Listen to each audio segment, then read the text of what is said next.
na Wenje ameona kazi kubwa inayofanywa na Chama cha Mapinduzi, lakini sera nzuri zinazotekelezeka za Daktari Samia Suluhu Hassan na madiwani karibuni hapo kucheza wagombea. Mheshimiwa Mwenyekiti, mimi naitwa Ezekia Dibogo Wenje,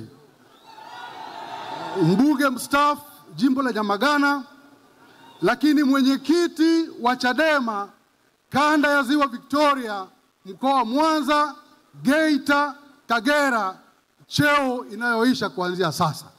Sasa mimi, asa wewe kenge akitoka huko ziwani anakuambia mamba anaumwa, wewe ni nani unabisha? Mimi nimetoka ziwani najua kenge anaumwa huko. Sasa wewe unabishaje? Sasa iko hivi. CCM hoye. Tarehe 20 mwaka huu Januari tulikuwa Dar es Salaam. Tukafanya kitu kinaitwa baraza kuu ya chama.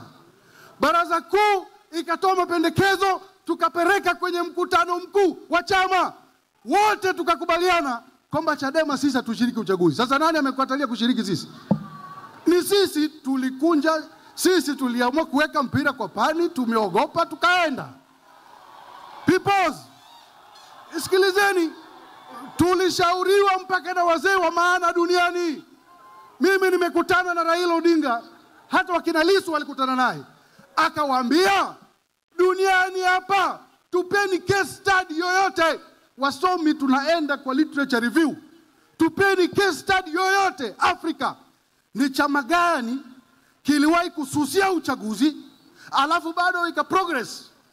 Haipo, hakuna literature review ya hivyo. Kwa hiyo Mheshimiwa Rais, mimi nimechoka kukunja ngumi na CCM oye.